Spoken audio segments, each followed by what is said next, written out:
Okay, you can skip through this section if you're not interested in logistics. My wife says I'm too long-winded, but I have things to say.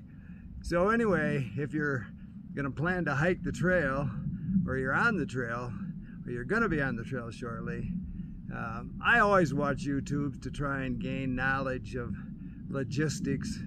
And so what I learned in Frisco, I went to Frisco instead of Breckenridge because that's where I went through on the CDT. And really, you know, it's been since '99, so things have changed a tad bit. But here's the deal. You come off the trail if you're going southbound, either way actually.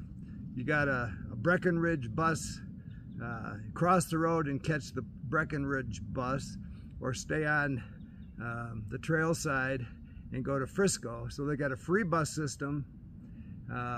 I just went right down to Main Street on the Frisco bus because I wanted breakfast. And then the laundry down there was a dump. None of the dryers worked. I ended up finding a commercial laundry. All I want to do is go in, get my resupply at the Frisco post office, get a shower, a public shower, find a public shower, do my laundry, and hit the trail again. I thought it was going to be a half-day thing, but as it turned out, I had some other issues. So my filter clogged up on me, so I had to buy a filter at Walmart. I just bought a Sawyer Mini, you know, this bee-free. I don't know what its problem is. I used it on the Arizona Trail this spring, but one day out, and it just clogged up on me.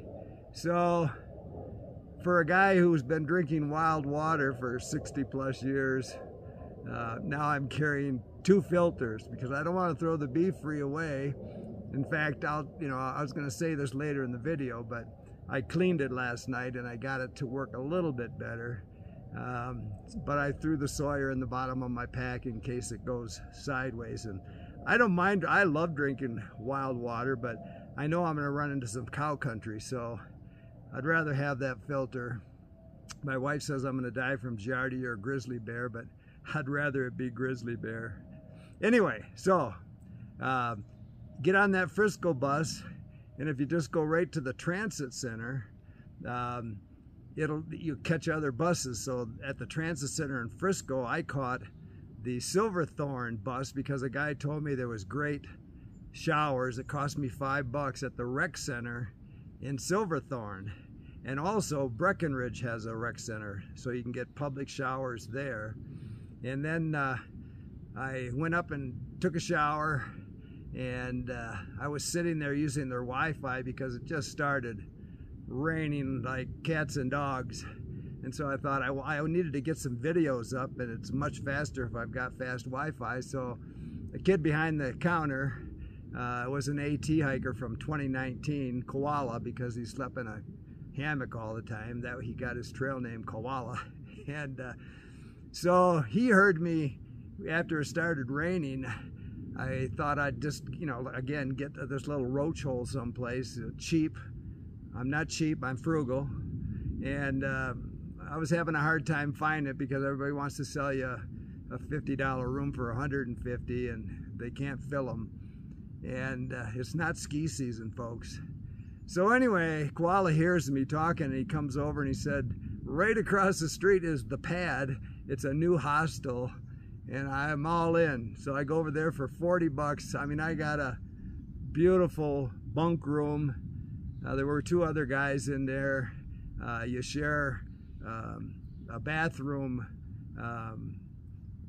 just the sink area, all gender, and then there's a men and women's shower, toilet area.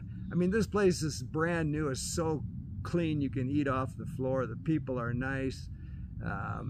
Just a great hostel. And I'm not working for them. I'm just telling you, if you're looking for a cheap, clean place to stay and you're doing the Colorado Trail, just catch that Silverthorne bus and go to the Pad. It's a really cool pad.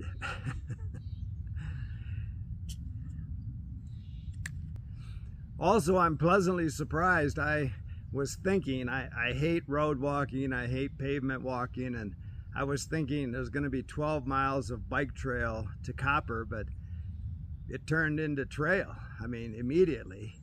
And so far, it has been hot. I've had my umbrella on, but I am starting to get into some trees now, but the first mile or so is pretty sparse as far as tree cover, but it's regular developed trail. So here's my misadventure for today. And pay attention because there's a double meaning there.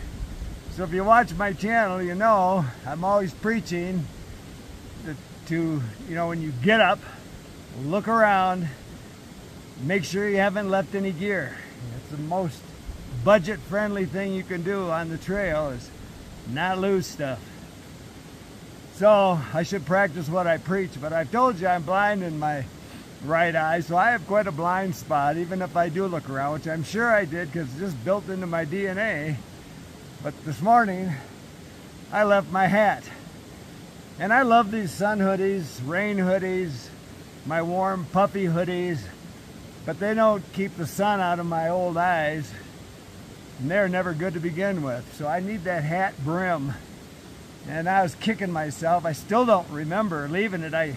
Usually my mode of operation is to stick it, you know, fold it into half moon, stick it in my pocket. It may have fallen out of my pocket, but anyway, I ran into a lady on the trail, and I told her, you know, that I just discovered when I ran into her that I'd lost my hat, and she said she had just dropped her husband off, who was his name was Adventure on the Trail. They have a YouTube channel. Check it out. And she introduced herself as Misadventure. Well, you know, being a writer all my life, you know, I like to play on words, and I caught that right away. So Adventure's up the trail, Misadventure's going back to get the car. And anyway, so then I run into Adventure at a watering hole, and we talked for a while, and he notices my hydration clips on my pack and was wondering how I hooked my umbrella on, so I showed him, and then I, you know, went on my way, and I stopped and had a lunch break, and I had a connection, so I checked out his channel and subscribed, and then we hit a big dog leg in a burn area, so I could see him down below, so I yelled down to him, "Hey, Adventure, I just subscribed to your channel." And he yells back, "My wife has your hat." So the trail community provides again.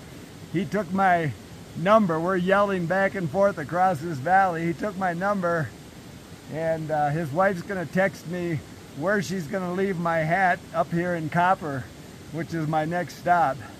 So anyway, that's my misadventure for the day. Go check out their channel, Adventure on the Trail. And don't forget Misadventure. Keep smiling. So the trail from Breck, Frisco, again, I'm real impressed with it. I was just dreading bicycle pavement walk all the way to Copper Mountain, and this is a beautiful trail, a lot of beautiful forest. I haven't had maybe 2 or 3 mountain bikers. I've just run into hikers, and I've got about 9 more miles to get to Copper and find my hat. I'm so excited I'm getting my hat back. Anyway, when I first get my resupplies, I love to take lots of breaks and eat, because it just feels so much lighter in my belly than in my pack. So my timing is not super today. It's 2 o'clock, a little after 2, which is when usually the fireworks start when you're high. This is as high as I've been. So I left Dillon Reservoir down there, and this has been the steepest climb so far of the trail heading for Copper, but beautiful trail. But when you get to these kind of climbs, now there's a trail crew right down over the hill here building some new switchbacks, but it pretty much comes straight up now. And that's when you put it in grandpa gear and just enjoy the scenery. Take it slow as you go. Same thing if you've got a RV and you're pulling through these mountains. Grandpa gear, enjoy the view. So I am the highest thing in the mountains right now, so I'm just hiding down in some crumholts, hailing, got my umbrella up. I'm just gonna stay low and till this passes. A lot of thunder boomers.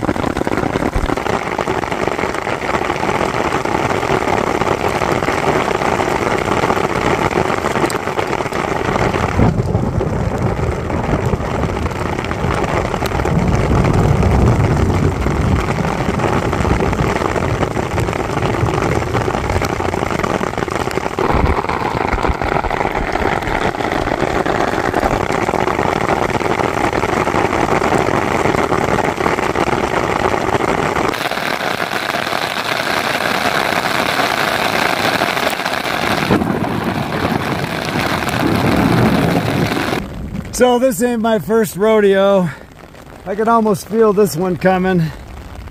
And all I had to do was drop down to this crumholts here and hide for a little bit while it hailed and the storm passed over. But I'm almost to the summit to drop down into Copper, and I'm gonna beat feet because this storm might just circle around, come back and get me. So I've deployed my rain gear because it's really windy, cold and rainy.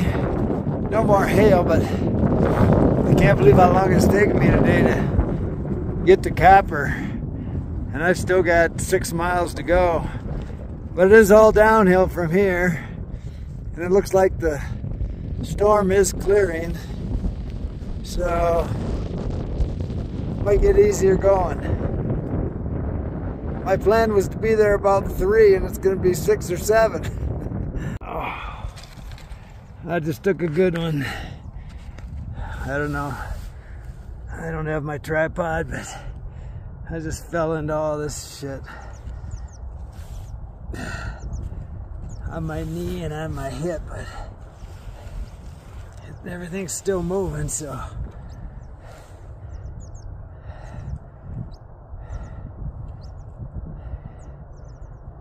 I'll just keep going. But ow.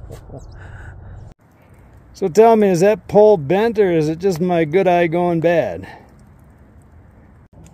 So the plan is another couple miles to Copper, even though it's taken me 9 hours to hike across today in the rain and hail and wind and falling. I thought that maybe I'd get another hostel maybe in Copper, but then I thought, even though it's taken me all day to hike over here, it's only an hour free bus ride back to the pad. So I called and got my same bunk. I'm heading back there. I just have to go into Copper and find my hat. I haven't heard from Misadventure yet. I haven't had much of a signal. Get my hat, get a bus, show everybody the new hiker trash fashion. I'm the poster child for black and blue in more ways than one. So here comes Copper. Looks like a pretty big place for a guy to find his hat. I'm moving kind of slow. It doesn't hurt that bad. I feel my left knee and my right quad, but I think it's always better to walk it off, so I'm kind of glad I had some miles to do. So I just talked to a guy about the bus stop. He said it's pretty easy to find. So once I get my hat, I'm headed back for the pad and about a 2-hour shower. Everything's slippery and I'm taking it slow because I can already feel my right quad and my left knee. I don't want to fall again and add insult to injury.